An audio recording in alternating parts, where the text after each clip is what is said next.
Residents of Adekanbi community of Egbeda local government area in Ibadan, Oyo State capital, said they woke up on the 10th of March 2022 to the unwholesome arrival of security personnel and bulldozers into the community, demolishing structures and farmlands. According to the report, management of the Oyo State Housing Corporation allegedly sold out the lands in the community to a private firm which has now placed some of the occupiers in a worried state. Before now, this environment was occupied by some houses, farms, as well as fish ponds, but now have been demolished. Residents also claimed about 25 houses was affected. When our correspondent visited the community, pieces of blocks, skeletal foundation was spotted in some parts of the land, while some buildings, including place of worships, were marked for demolition. On the 10th, la kò rí pé àwọn kan gbé caterpillar wá tí wọ́n á bẹ̀rẹ̀ sí ní wó ilé wa tán bẹ̀rẹ̀ sí ní ba gbogbo àwọn kan wa jẹ́ wọ́n bodò ẹja jẹ́ irú in particular bí mo ṣe dúró ń sìn building tí mo ní síbí ṣe rí àwọn gráfù tí mo ní gráfù 6 mo ní yanrìn mẹ́rin gbogbo ẹ̀ ni wọ́n ti fà lọ mo ní blocks sílẹ̀ tí mo tò jọ sílẹ̀ about 1754 blocks mo tò sílẹ̀ gbogbo ẹ̀ ni wọ́n fà lọ kànga mi wọ́n ti mú gbogbo ẹ̀ wọ́n ti bẹ́ẹ̀rì ẹ̀ gbogbo àwọn nǹkan ọ̀gbìn tí mo gbìn sí orí ilẹ̀ mi gbogbo ẹ̀ pátápátá ni wọ́n ti bulldoze dànù. àwọn tó lọ tá ń bọ̀ àwa rí wípé wọ́n ní wọ́n lọ acquisition kò sí lọ acquisition àdẹ ti lọ sí housing àti lọ sẹ́tẹ̀ àti lọ wò lórí housing kò sí lọ sàtẹ̀ kò sí lórí acquisition kò sí níbẹ̀ yìí ní tí a fi sọ̀rọ̀ ní pé kẹ́ ẹ̀ ṣàánú wa wọ́n ti wú ọ̀pọ̀lọpọ̀ lé èmi tí mo dúró yìí mo ní 680 blocks orí ilẹ̀ mi tó sálẹ̀ ńbẹ̀ wọ́n ti wó ilé tó ti wó bí sí more than 20 that's 25 buildings ní ti wó bí báyìí. àti gbé ilé 3 bedroom flat dé linted láti 2012 òun láti ralẹ̀ sí bí báyìí a dẹ̀ lọ wádìí nígbà yẹn ilẹ̀ yẹn ò sí ní orí ilẹ̀ ìjọba ká tó sanwó ara half plot kan àwọn mẹ́mbà church mi kan náà wọ́n ra 3 plots síbẹ̀ sẹ́gbẹ́ mi ń bẹ̀ a ti ṣe corner piece ilé yẹn corner piece 3 plots yẹn tá a ti ń ṣe fẹ́ǹsì ẹ̀ àti fẹ́ǹsì o àtẹ̀tà àti kọ́dọ̀kẹ́ linted o mo kàn ní kí n wá sí bíbá lọ́ndẹ̀ 12 pé kí n wá ra pákó kí kápẹ́ntà ti tẹ̀lé mi pé ká wá wo pákó kó ṣe iye price tó máa jẹ́ àti páànù òun ni mo kàn yọ lọ́ọ̀kan tí mo rí pé gbogbo àdúgbò tí mo lọ kódà mi ò dá ojú ibi tí mo kọ́lé sí mọ̀mọ́ ju pé kànga tó wà lẹ́gbẹ̀ẹ́ wa tá a máa ń pọn fi ṣiṣẹ́ kànga yẹn sì wà ń bẹ̀ dì sí náà kànga yẹn ló jẹ́ kí n mọ̀ pé wájú mi báyìí ibẹ̀ ni iwájú kànga yẹn ni mo kọ́lé sí ló jẹ́ kí n mọ̀ pé ibi báyìí ni ilẹ̀ mi wà wọ́n ti fi caterpillar sọ di ilẹ̀ pátápátá. láti 2013 ni mo ti ralẹ̀ síbí báyìí mo dẹ̀rọ̀ ráńpọ̀lẹ̀ yẹn láti gbà yẹn kí n last stage ló dé gbogbo blocks mo fẹ́ fi parí kí n kàn ṣe limited 650 blocks wọ́n ti wó dànù ilé tí mo ń bá àwọn colleague mi kọ́ ó wà lẹ́yìn bíbá iná wọ́n ti wó yẹn náà lọ ilé 3 ló wà ń bẹ̀ tó ti wó ẹ̀ dànù kò dẹ̀ sí ọgbọ́n tí mo fẹ́ ṣe mi ò níbi kankan tí mo lè lọ tọ́rọ́kọ́bọ̀ tí mo ń rí láti gbà yẹn náà mo rọra fi ń ṣe ilé yẹn ẹ jọ. Adekanbi village láwà lẹ́gbẹ́dá local government àti láyégún ayégún ló wà ní acquisition àwò sínú acquisition tiwa Adekanbi làwà àti nínú acquisition nínú gbogbo máàpù tó wà níbi Ọ̀yọ́ state ẹ síjọ àníwò wa. kò yẹ pé lẹ́jọba ni káwa náà bàtà ní ìṣàbùnú àṣà ní kówó de kápá fẹ́ra Adekanbi village ládẹ́gbọ́ pé wọ́n pe bíbáyìí ló jẹ́ káwa náà rà lẹ́yìn ọ̀rẹ́ ìnáwó pé wọ́n gbé caterpillar dé o gbogbo yanni tí mo dá ìyẹn lọ́ọ̀kan yẹn tí mo sì ń bá a lọ bùkátà àwọn ọmọ náà ìjà ti yọrí ẹ̀pẹ́ ká kó wá ẹ̀dẹ̀ ṣe ń wò mí mò ń kiri pure water gbogbo iṣẹ́ mò ń ṣe tí mo fi ń dọ́gbọ́n rẹ̀ bí wọ́n padà dé wọ́n ní wọ́n ti tà fún Akínọlá Brent èmi náà rò bóyá ibì kan làwọn náà ti bẹ̀rẹ̀ wọ́n wo bí mo ṣe rí iṣẹ́ wàhálà mò ń ṣe o ó ṣàánú wá o.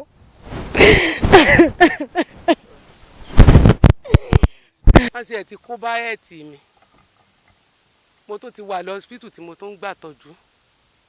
sọ́wọ́ yẹ kó rí bẹ́ẹ̀ kò sí ọkọ o ọmọ gbọ́múlé láǹtà mò ń gbà tá a fi ń ṣiṣẹ́ yìí tá a fi ń pé káwa náà kí ọmọ bá lọ skul tán bá dé kó rí bi dé sí sọ́wọ́ yẹ kó rí bẹ́ẹ̀ ni nítorí ra ìyájúlé olówó káàkiri pé ẹnu wọn bá tá a bá ṣe káìtàn máa rí bí máa lọ dé sí sọ yẹ kó rí bẹ́ẹ̀. Ṣèyí Mákindé mo dìbò fún ọ o kò yẹ kó rí bẹ́ẹ̀ o kò yẹ kí Brent ọfọwọ́ lágbàá lójú àìsẹni tó ní o ṣùgbọ́n àtọ̀rọ̀ jẹ àwa ń pé ká tó rí kinní ká tó rí kárí mọ̀lẹ́ kí ọmọ náà rí ń dé bá tán bá ti skul dé pàṣẹ́dì kankan tí mo lé òrùnàlọ́wọ́ Ọlọ́ọ̀ni olówó ọ̀yẹ́ kọ́ yan tálíkà jẹ ẹsẹ̀ mẹ́fà ọ̀yẹ́ arántí ẹ̀ kán mọ̀ lọ́mọ òru kan kéré lọ́rùn. ọjọ́ 10 oṣù kẹta àrí katapila tí ó kọjá lọ tó ń bò nílẹ̀ ìgbà tí wọ́n ti òkè ń bọ̀ sísàlẹ̀ wọ́n bẹ̀rẹ̀ sí ní rúùtù gbogbo ilẹ̀ lẹ́yìn èyí ọjọ́ kejì wọ́n fọ́ àwọn ilé tí wọ́n tẹ̀ fọwọ́ kàn wọ́n bẹ̀rẹ̀ sí ní kọ́ demolition sí ẹ dákun ẹ gbà wá kò síṣẹ́ kankan rúwé mi tí mo dúró ń sìn rìtárìsì ni mí ìbáwó tọ́lọ́run fún mi òun ni mo fi wà ń bì ẹ ṣíjú wò wá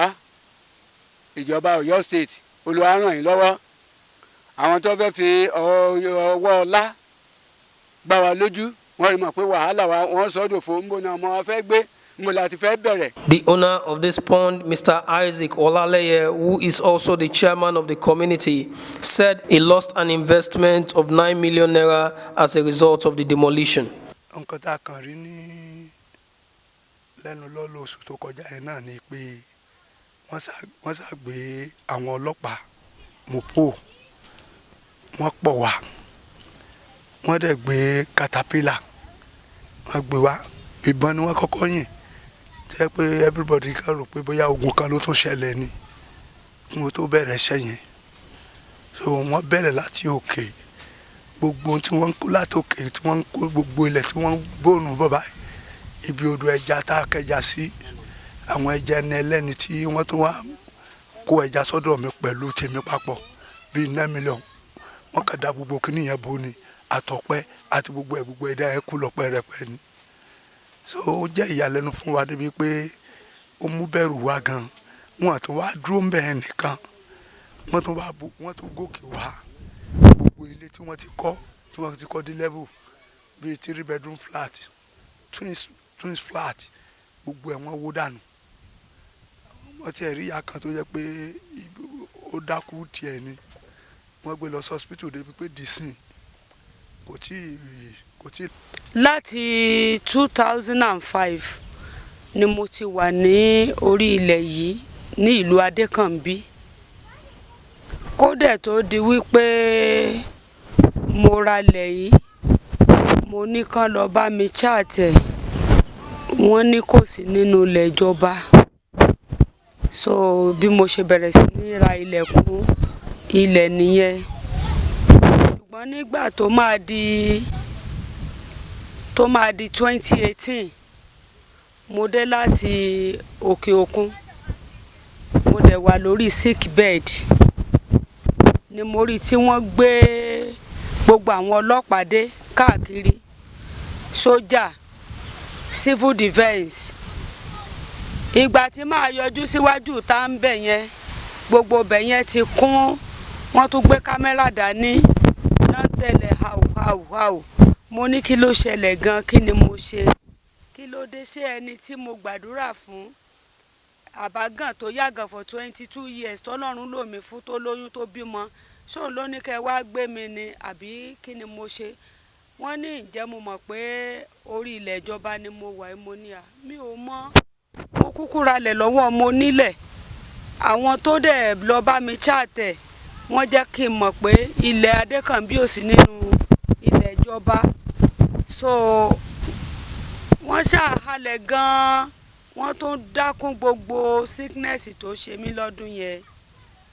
èmi náà dẹ̀rẹ̀ tèmi náà wà lára mi tẹ́lẹ̀ gan already so bí wọ́n ṣe lọ ní 2018 ìgbà tán tó máa padà dé òun ni wọ́n padà dé wọ́n ní March ọdún yìí March 10 àbí àṣàdédé rí wọn kàn ṣáà ń gbúrò ọ̀bọ̀n náà ni àwọn grandchildren mi ti ń sọ pé grandma Boko Haram don come mo ní is not this area so ọ̀kan tí màá wò mo rí èéfín bulldozer wọ́n ṣáà ń kó gbogbo lẹ̀ wọ́n ń kó gbogbo lẹ̀ tẹ́ bá gbé kámẹ́rà sọ́ọ̀kan yẹn náà rí i pé gbogbo lẹ̀ yẹn náà ti kó nínú ilẹ̀ tèmi dẹ̀rẹ́ mo fi 6 acres gbin kùkúmbà mo fi bí 4 acres gbin ẹ̀gẹ́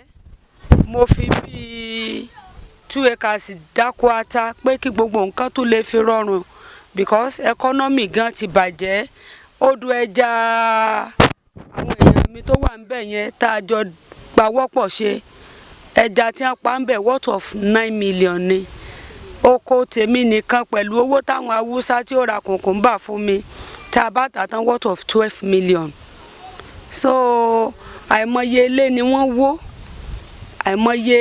structure ni wọ́n pull down wàhálà yẹn ṣàpọ̀ ẹnu ẹ̀ náà la ṣá wà yìí ìṣòro yẹn ti pọ̀ jù kí ọlọ́run ṣàánú wa kí ọlọ́run ó gbà wá kọ́lọ́run ó gbà wá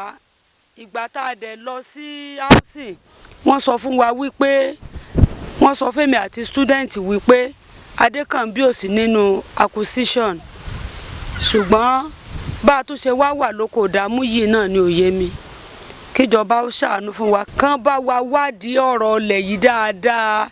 ilẹ̀ yìí a ti lọ wádìí ẹ̀ a ti lọ chaati ẹ̀ registered surveyor ti lọ bá wa wò ó rìsọ́ọ̀tì chatting ti jáde wọ́n jẹ́ ká mọ̀ pé ilẹ̀ yìí ò sí nínú ilẹ̀ ìjọba kò sí nínú acquisition a mọ̀ pé gbogbo ilẹ̀ níjọba ní o so kí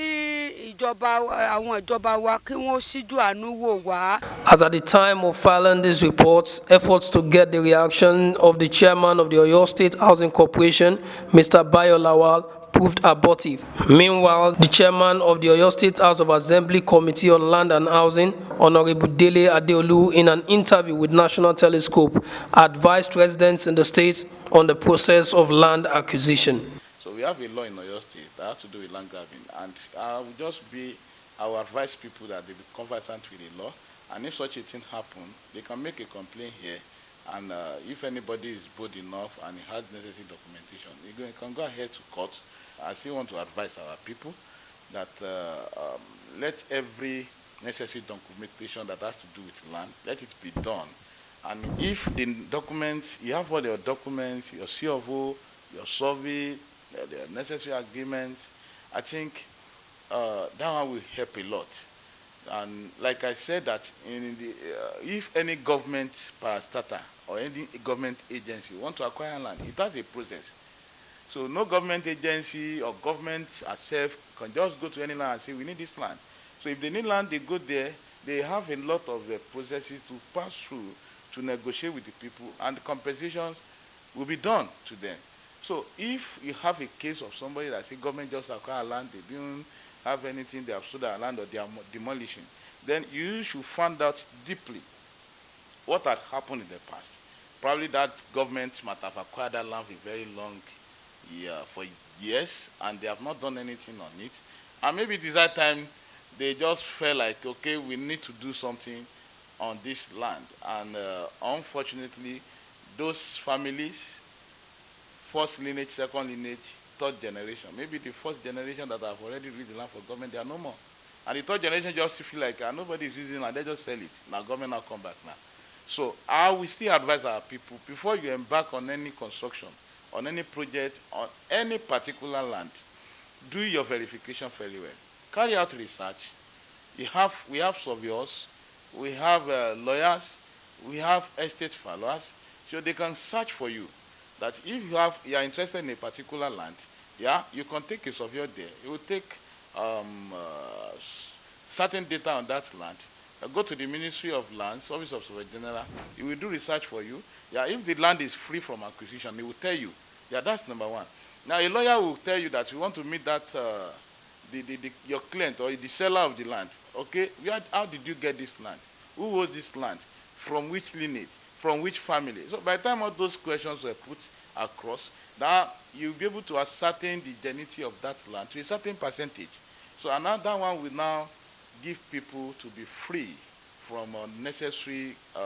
grabbing or putting themselves in a situation whereby will be a lot of pressure from land grabbing or depression of land issues. So appreciation àwọn housing gan mọ̀ wọ́n mọ̀ pé Adekanbi wọ́n mọ̀ pé ó ṣe ní appreciation àwọn gan mọ̀. Kọ́míṣánná chairman housing wọn jọ yẹn olówó mọ̀ ń pa ilé. From Ibadan, Daniel Ayantoye, National Telescope News.